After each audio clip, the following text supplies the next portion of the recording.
of School Education and Literacy has developed an indicative and suggestive implementation plan for school education called Students and Teachers Holistic Advancement Through Quality Education, SARTHAQ. The implementation plan was released by Union Education Minister Ramesh Pokhriyal Nishank earlier this week. Speaking on the occasion, the minister had said the major focus of SARTHAQ is to define activities in such a manner which clearly delineate goals, outcomes, and also the time frame. Calling it interactive, flexible, and also inclusive, the Education Minister had said the implementation of SARTHAQ would benefit all stakeholders, including 25 crore students, 15 lakh schools, 94 lakh teachers, educational administrators, parents, as well as community. So on discussion today, we'll try and understand from experts all about the SARTHAQ initiative, the various outcomes that have been envisaged for the education system after its implementation, and how it will pave the way for the children and the youth of our country to meet the diverse national and global challenges of the present and the future as envisioned in the National Education Policy 2020. Joining me on the program are two special guests. Let me first introduce them to you. I'm joined on the program by Mr. Piyush Prakash. He's Senior Associate Education Niti Ayog, and Dr. Jyoti Gupta, Director Principal DPS Sahibabad. Thank you to both my guests for joining me on the program today. Mr. Prakash, so let me begin the program today with you. Let's first try and understand what actually is the SARTHAQ plan, what are its aims and objectives? So as you know, like when the National Education Policy came, it came after a period of 34 years, and there were a lot of expectations and from different sectors of the society.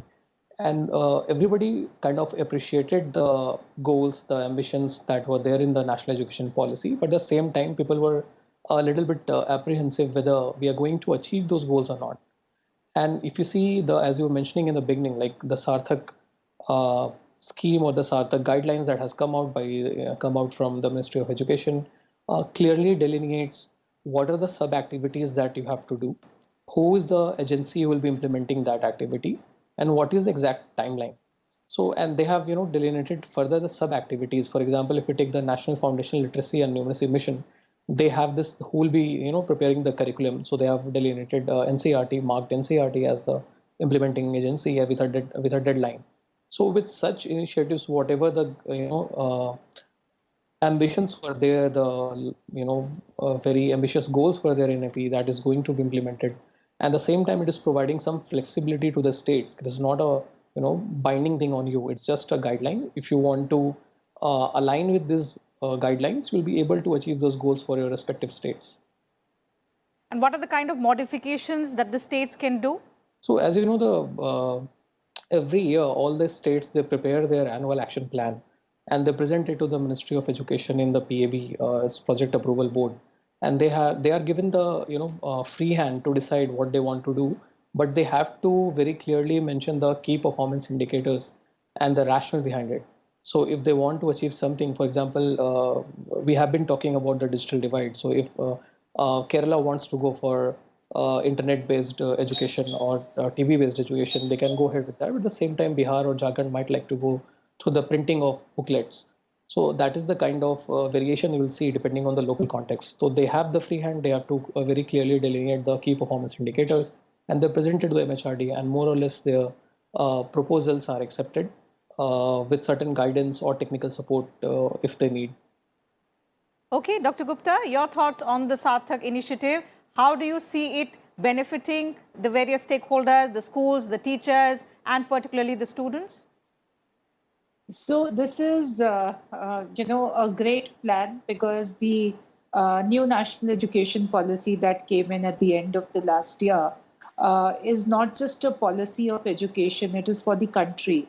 Now, if one really lives that policy and implements it in its true spirit, it is going to, take us to the path of development as a country, have children as better informed citizens tomorrow who are going to participate in the nation building.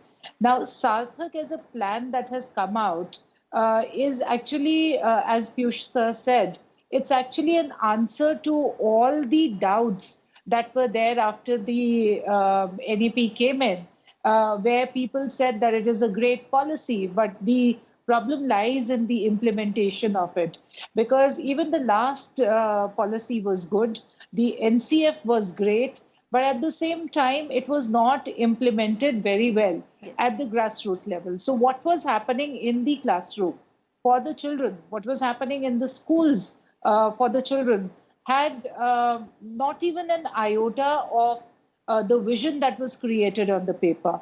So now with SARTHAQ coming in, it's not just the learning outcomes which have been defined, it is also the responsibility which is fixed on various agencies of the government as well.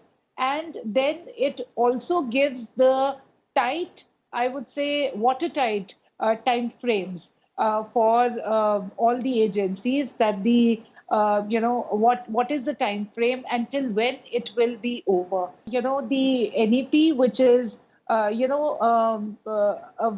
will not call it ambitious, but I will say that it is the need of the hour. It will be implemented pretty well, and it is going to benefit the students who are the center of our focus here. Okay. So, with the unprecedented times that we are living in, with the kind of growth that is coming in, with the technology that is coming in, these children are going to change at least 7 careers in their lifetime. So, basically, the student led learning, the joyful learning, the lifelong learning that one is talking about in the NEP is going to only ensure a better future for these children, a better future for our country. It is going to benefit the parents, of course, because they are one of the major stakeholders. So the children don't know anything right now, but the parents know what kind of future do they want for the children. Of course, when the children grow up, they take the onus of their own learning. But right now, it is going to benefit the parents. They are going to get the value for all the investments that they are making into their children. It is good for the teachers, because all the teachers right now are the teachers who've been trained and brought up in the 20th century. They are much behind the 21st century children, because the kind of exposure that these children have, those who've been here with us in the schools and those who've just started the higher education, they beat the teachers hands down where their exposure, their information, their knowledge is concerned. So the teachers have a long task, a long drawn task in front of them to unlearn and relearn and to be able to cater to the needs of these children in the classroom. So whether it is a higher education or it is the school education, so the teachers, the capacity of the teachers have to be built in. There is a lot of role of technology that has to be understood at this point of time. Yes. And the technology has to be leveraged very well.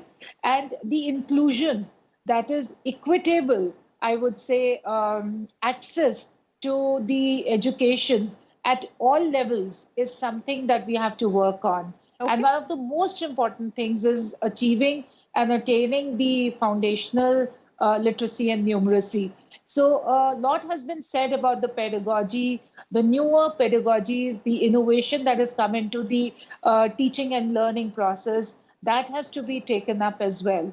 So I would say that it will benefit all the stakeholders. It will benefit the school managements. It will benefit the people, the community, and most importantly, our own country. Absolutely. So a lot of transformational reforms can be expected once the SARTHAQ plan is implemented. In terms of assisting the states, Mr. Prakash, how is SARTHAQ going to help them towards realizing the goals, the objectives of the NEP? Right. So as I mentioned, we were getting, even at NITIA, we were getting a lot of queries from different states. Okay, now we know that this is a national education policy and we want to implement it, but we do not have a kind of a direction, or how we are going to achieve this at what time, what period of time. So this document at least will clear all those dilemmas that they have. At the same time, as I mentioned about the project approval board, so all the states are, in fact, that process is underway currently, and they are preparing their plans, and they do present it to the Ministry of Education, where NITI Aayog also is a member. and whatever technicalities or any kind of challenges they face, they are addressed at first hand.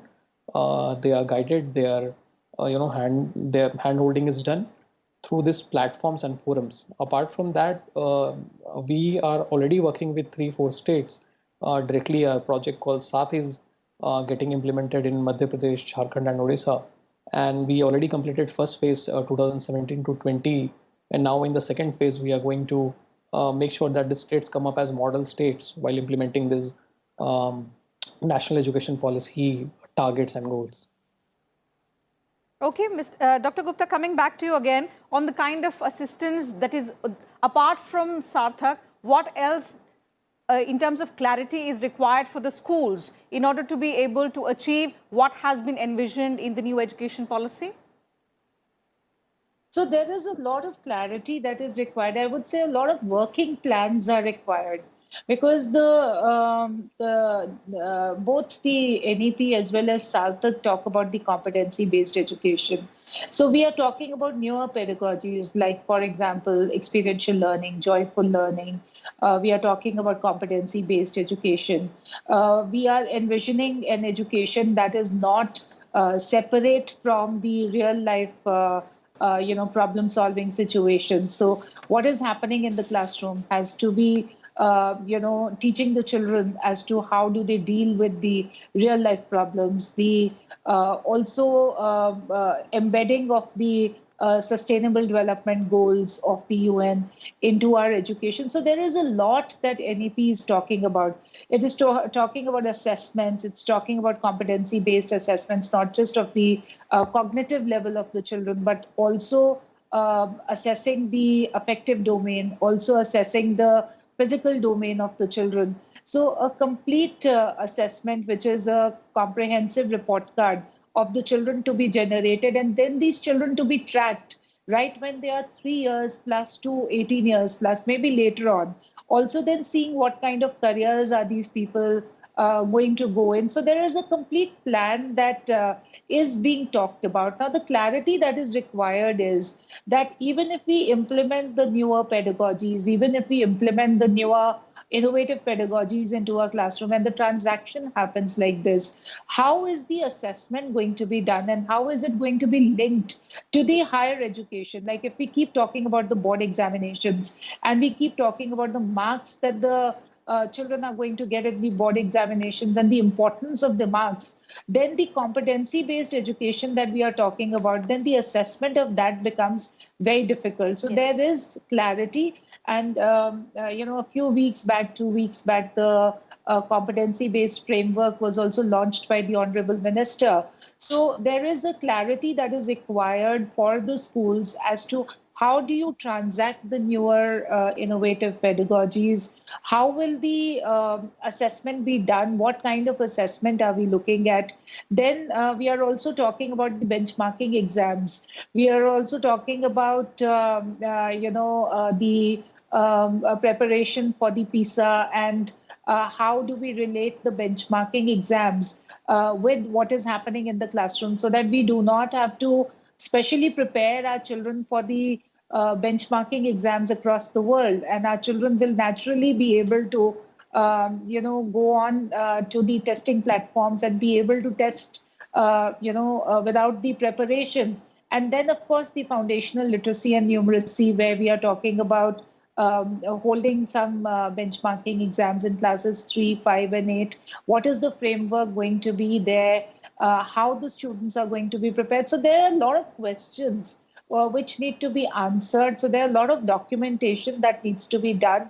And a lot of stakeholders need to be involved at this level where, better understanding can be built around this. Okay. And again, we are not talking about just the schools in the big cities. We are talking about the schools in the remotest of the areas. We are talking about, the schools where there is no technology right now. Even, when you talk about the teachers are not available. All teachers are not available. Then how do we bring in the equity?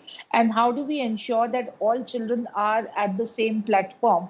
So a lot of questions, I'm sure, even after the document, once we answer these questions, the implementation is going to be better, and it is going to be better prepared. Okay, let me take that across to Mr. Prakash. So, of course, SARTHAQ is one such plan which delineates and sort of creates a roadmap for effective implementation of the NEP. There are multiple issues, Mr. Prakash, that Dr. Gupta has raised on which more and more clarity is needed, and involvement of stakeholders, that is, of course, very, very significant. So how are these challenges going to be addressed with time?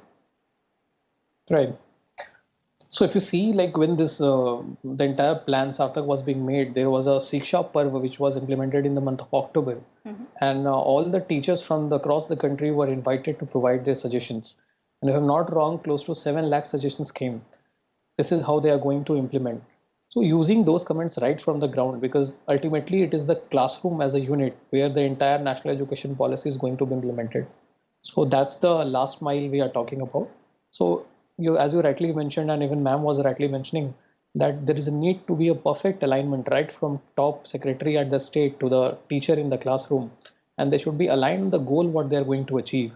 Then, as she was mentioning about the newer pedagogies that needs to be brought in picture.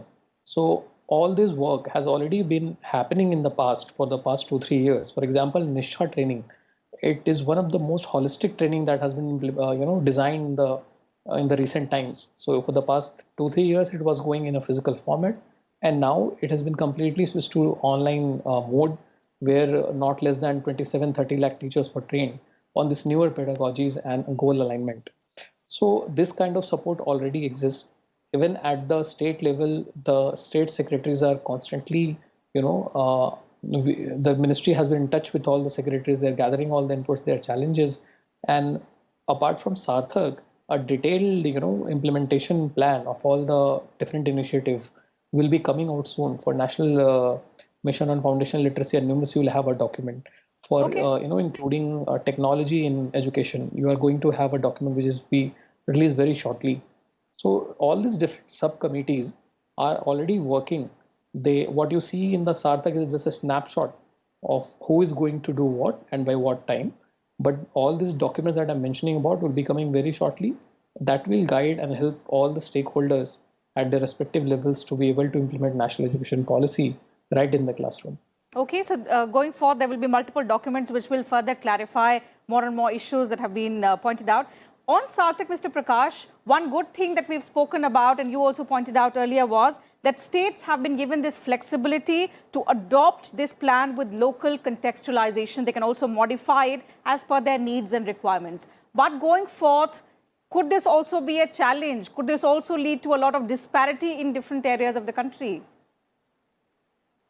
I don't think so. I think rather it will empower the different areas of the country. So as I mentioned, I given the example of digital divide and how the NEP allows you to customize your interventions depending your own local context, right? So in a way, the one size fit all approach, which has been in the, has been unwanted norm earlier, now that has been done away with. So you have this flexibility where you want to, design certain things which is best suited for your own context, which might not work at all in other states.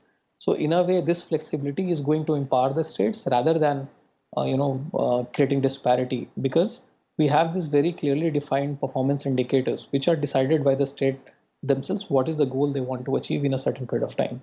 So it's giving independence to the states to design their own goals that they would like to achieve in a certain period of time. They could do it, they could break it into year by year goals, but ultimately all the states will be striving towards achieving the larger goals, which the larger timelines.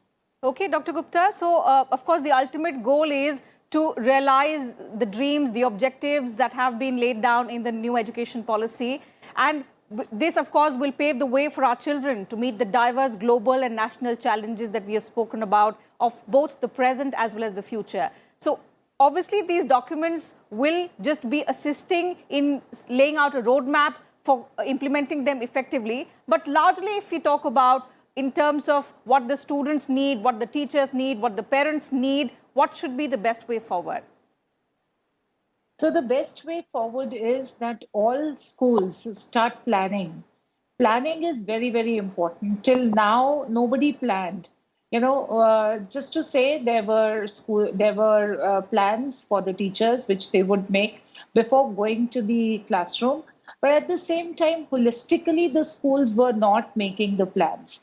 So, CBSE has been a front runner in the implementation of the NEP and, all the circulars that started coming in about 2 years back. They all started pointing towards, what kind of planning would the schools need. So the schools need to have their pedagogical plans.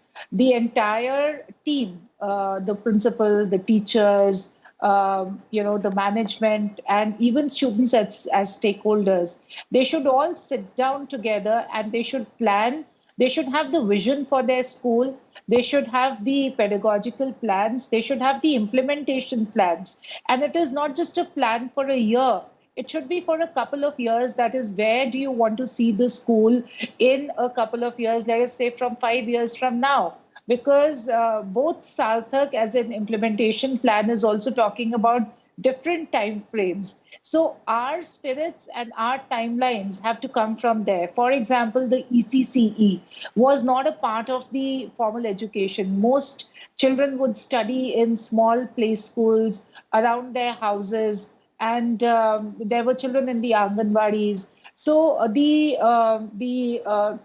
qualifications of the teachers who are going to be teaching these children have also been revamped. So again, the schools will have to plan to bring in, change, different innovative pedagogies, different assessment plans, and also involve the parents as stakeholders, because it's not just the school alone that works on the children. It's the partnership between the parents and the schools, which is actually important. So the parents coming on board, the parents actually giving importance to art integration, giving importance to sports integration, the physical fitness of the children, the parents giving importance to the competencies that need to be developed in the children, like critical thinking, collaboration, communication, citizenship, character.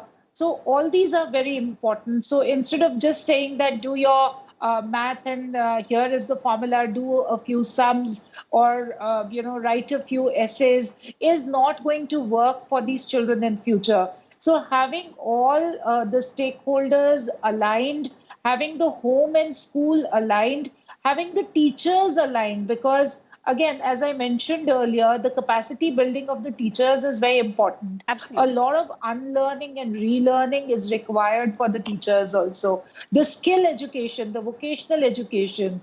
Again, the vision is that the 50% of the children should be exposed to the vocational education, to the skill education. So bringing the skill education as low as grade 6, bringing in artificial intelligence, giving the importance of data sciences to the children.